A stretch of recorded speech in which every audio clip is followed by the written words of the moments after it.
The Galactic Council chamber fell silent as Ambassador Krelix slammed his four-fingered fist on the obsidian table. His crimson scales rippled with barely contained contempt as he glared at the two human representatives seated across from him. "Primitive," he hissed, his translator rendering the word in perfect standard English. "Your species relies entirely on projectile weapons and explosive devices. Without your toys, you are nothing but soft-skinned prey animals." Daisy Martinez kept her expression neutral, though her jaw tightened imperceptibly. Beside her, William Chen shifted in his seat, his diplomatic smile never wavering. They had expected this. The Korvath Empire had been pushing for humanity's exclusion from the Council for months, citing human technological dependency as proof of their unworthiness. "With respect, Ambassador," William began, his voice calm and measured. "Humanity's military record speaks for itself.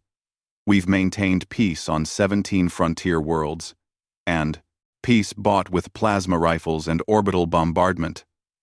Krelix interrupted, his tail lashing behind him. "The Korvath are warriors.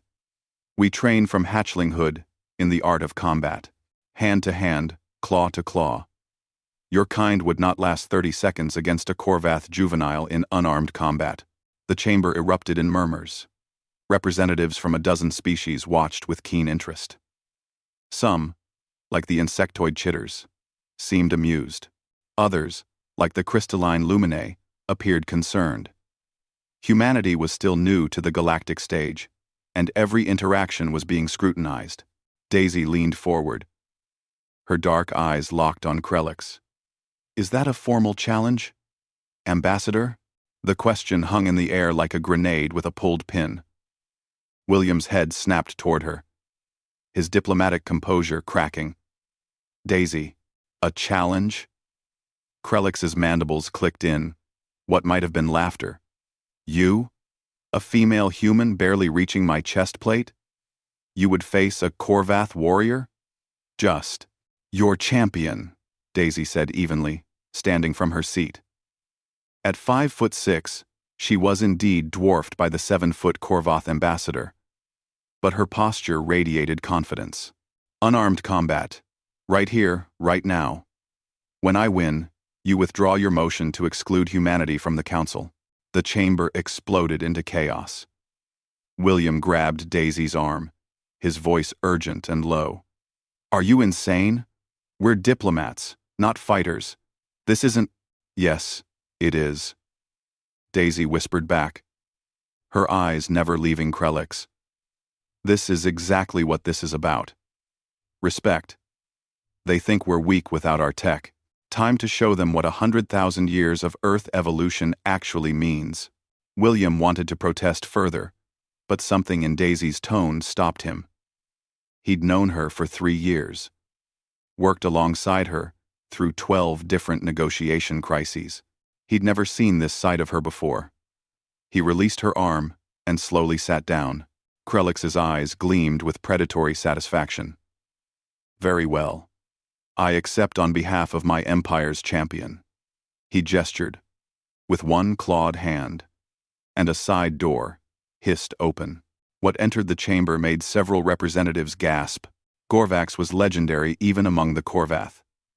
Standing nearly 8 feet tall, his crimson scales were crisscrossed with the white scars of 100 battles.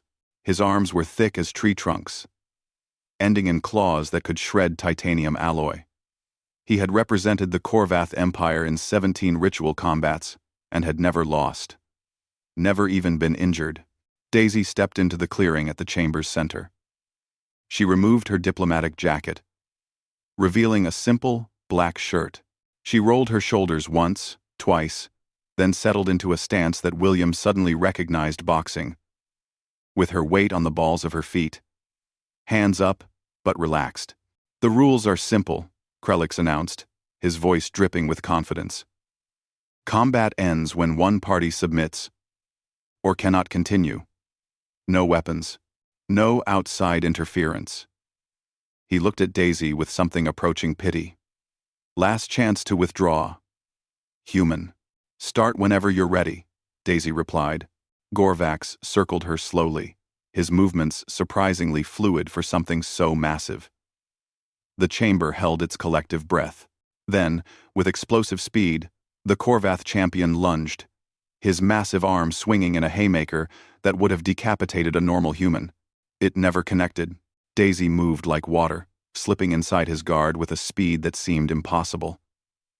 Her left hand caught his wrist, redirecting the momentum. Her right hand shot up, palm heel strike to his elbow joint.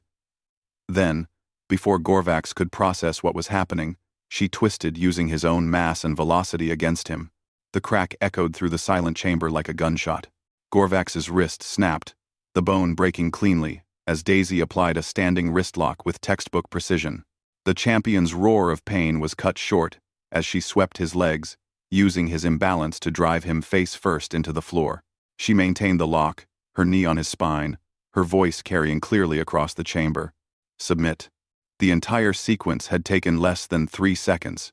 Gorvax, the undefeated champion, tapped the floor 3 times with his free hand. The universal signal of surrender. Daisy released him immediately, stepping back as medical personnel rushed forward. She turned to face Krelix, not even breathing hard. Humans spent millions of years as persistence hunters, she said conversationally, as if she hadn't just broken the wrist of the galaxy's most feared warrior. We evolved to read body language, to predict movement, to adapt. We created martial arts thousands of years before we left our home planet. Judo, Jiu-Jitsu, Krav Maga, Sambo, wrestling. We didn't study combat because we had weapons. We developed weapons because we were already so damn good at killing each other with our bare hands. She picked up her jacket and walked back to the table, sitting beside William, who stared at her with newfound awe. Krelix said nothing. His scales had paled to a sickly pink. The motion to exclude humanity from the council, the Lumine representative said, her crystalline voice cutting through the stunned silence, is hereby withdrawn. Does anyone object? No one did. As the session adjourned, William leaned toward Daisy. You're going to have to explain how a diplomatic attaché knows how to do that. Daisy smiled. 6 years, Army combatives instructor. Before I joined the diplomatic corps. They don't put it in the official bio. She glanced at the medical team, helping Gorvax from the chamber. Besides, I went easy on him. Could have dislocated the shoulder too. William laughed despite himself. Humanity? Fuck yeah. Humanity? Fuck yeah. Daisy agreed. The galaxy had just learned an important lesson. Humans didn't need weapons to be dangerous. They were born that way.